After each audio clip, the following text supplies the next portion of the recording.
Yerushalmi Ma'asros. The yards closed for the edition from Mamash type of Payim Ralph in Kolobanim in the Vilna, where towards the bottom Gimel and Aleph. 1, 2, 3, 4, 5, 6, 7, 8 lines of bottom, Kol Alabanim. And there should be a schools for Am Yisrael in our ongoing war against our enemies in Machsham and Zichron.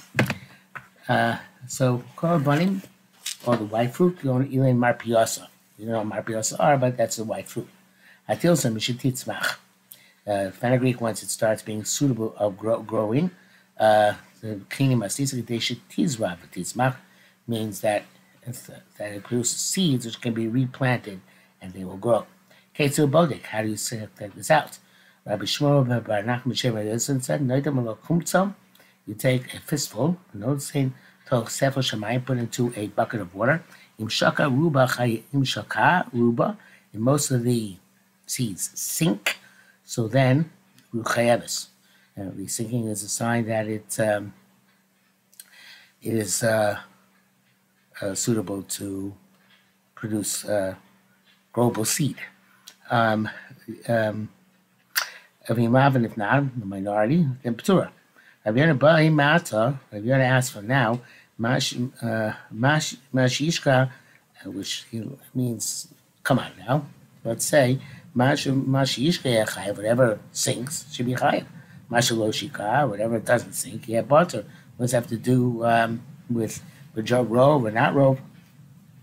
It shouldn't make a difference. I should point out here that in fenugreek, it's the seed which is chayav in Shumas Ma'asros. Ela Barovko Preda Isamus. Interesting analysis. Any seed, most of which the seed itself sinks in the water, most of its bulk, evidently, its mass is chayav. Yossi Barbun said, Bikini, that's in fact the case. Barovko Preda Upreda Isamus, about each and every seed, how buoyant it is, most of it sinks, it's able to grow. Rabbi Zira said, he's coming to explain the Shlish in our Mishnah, which is stated by produce and by olives. I said that says, Kol Tvas Harecha. You should give my son all the produce of your field. Davar Shuni Zra Matzmiya, so which can be planted and will produce growth. You're supposed to less than a third. Cannot be planted and produce growth. Maybe says if you have olives and grapes which are not yet a third ripe, even the mashkin, which beverages which come from them, the liquids which come from them, in terms of being machshir, they are not machshir. Why? Because it's to come from fruit which is not mature, they don't have the shame of being actual beverages. Rabbi China said, "Zeisim Ma'asros, from when are olives chayav Ma'asros?" In other words, says Pnei Moshe, from where do we know? At what point do we know that they're a third of their growth? V'shiyivka tzamaya kaita. Once the I say olive, yes, olives. V'shiyivka tzamaya kaita. Once the summer figs become ripe, that's a sign that the olives reach a third of their growth.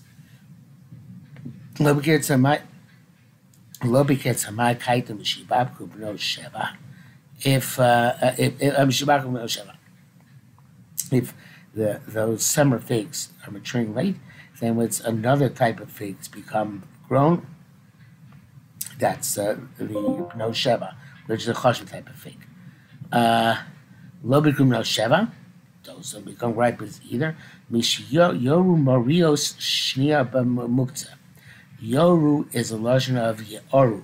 Lashon of Orev is salo, which is, an Orev is to pluck the figs. Morios is the Marvis of Dana, young fig trees.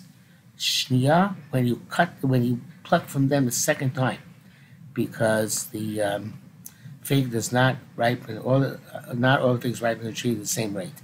So the second plucking of those figs, Sheva Muktzeh, in the place where you dry them, And evidently says Kamnoki, logic dictates in interpreting this Gemara, that they would dry them in situ, in the place of the fig tree. So, because otherwise, when muktzah doesn't really make sense, because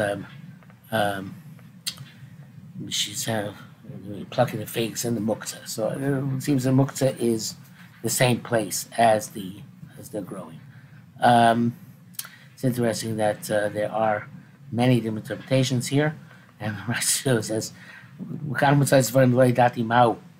and the Gra explains that muktzah is the field, it's a new type of field, which you have to water. It doesn't grow on make shamim. We normally call that a base shalchin. I guess that's the usage over here, in which case muktzah would not mean the place you dry it, but some kind of field. Mishirvu mavayos shnia, the way he interprets, means when you irrigate it the second time. This is lashon of koisi ravoya. Anyway, that's we have very different interpretations here, and the first interpretation we gave was the interpretation of the kavanok. Okay, back to more. Once the bno sheva which are white become bikurim. Goes to each every place. In other words, when all the olives are third grown, when the bno sheva in that place are produce their first fruits. Okay, halacha gimel, Mishnah Dalet. Uvi yerek in vegetables, what's chayv and maasros. Hakishuin, vadluin. The kishuin are cucumbers in English. Dluim, gourd in English. Havatichim, falafonos. This is, we said, the watermelons and melons. They're all chayv mishay bishlish. Hatapuchim, apples, vesrogim, chayavim, gedolim, uktanim. They're chayv even if less than a third, because they can eat when they're ktanim, when there's even small. Shim put this as Shimon says no. Something less than a third grown, even you eat them, he requires an all fruit that should be something which you can replant and it's going to grow, and the sorghum under a third growth can't do it. That which is chayiv in bitter almonds, they're chayiv when they are small, because then they have a outer green shell which is suitable to eat, which is chayiv and maasros. You can eat that outer green shell. So they're pot. So chayiv b'shkei medim, which in the young is pot of metukin, because sweet almonds you don't eat the peel, the shell. You wait till they become fully ripe, and you toss away the shell, the green shell, which now is you dry off, you dry out, and you eat the inner nut. So chayiv b'shkei morim, which is young, pot b'shkei metukin, is exempt by metukim. Chayiv metukim, what's chayiv metukim when they grow older, is part of the morning, because by that time they know that green shell is no longer edible. Okay, says the Gemara, Talmud Tanina, we went over there. Halokech sadeh yerek b'surya. It's Mishnah later on, Parakeh Mishnah Hay. Some of you purchase a vegetable field in Syria. If you purchase it before it comes on some maasros, chayiv. Obviously, it came to some maasros, but it to the Jew. Mishabal on us, if you bought it after it came to some maasros, part of you're exempt. Obviously, the question is whether the ikar growth happened in the hands of the Jew, happened in the goy. But loki gedarga b'holich, and in that case, you got it after it reached the onas maasros, you just gather whatever grows there and exempt from maaser. Okay, but here we see that vegetables do have no onas maasros. The kota marachain, but here it sounds like only the things in our Mishnah have onas maasros. Everything else doesn't have a onas maasros. So if it doesn't have onas maasros, so it sounds like they're chayiv even earlier. How do you reconcile these two mishnayos? So he says the Mishnah in Parakeh is not talking about regular vegetables; it's talking about cucumbers and squash, and etc. And therefore, that's why they have an onas maasros. Rabbi Zira says, "I feel the name of Yerek Yerek. You can talk about any vegetable. Other vegetables also known as maasros when it produces 3 basilos, 3 leaves. Basila here says Kamrog is like Basila das pasta, Babakan daf chaf, a lashon of a leaf. So it's interesting that it's so early, but when it produces those 3 leaves, then they also have, Yerushalmi Ma'asros at that point.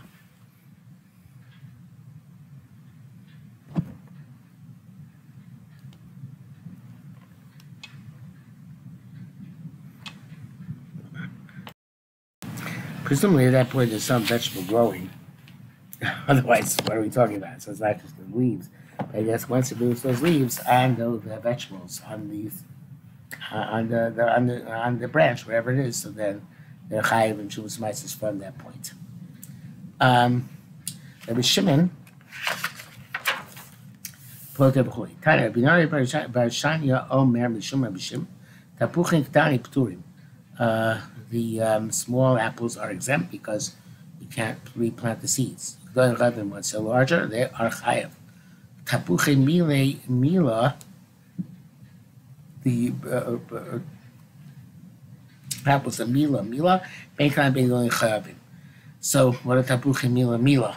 So he brings down the Kavanaki in the Biurim here, the Chokrim, who says it's left. It's Simchiat HaTalmud, the vegetation of the Talmud, found that there was a graft of an apple and a quince, which is called in Greek meli, which means apple, mela, which means honey. And I guess in mela, after you graft it, evidently it produces seeds, and those seeds grow. And these, we understand that even if they are small, they can be planted and grow. And even Rabbi Shimon is moided that is the case. Okay, so the Tanya, we learned esog gabosa, an esog which is unripe. We keep omer eno pri. It's not a pri, but it's talking about by lulav. Can't use it as a lulav esog for lulav and esog. From a pri chacham say it's unripe esog can be used for lulav.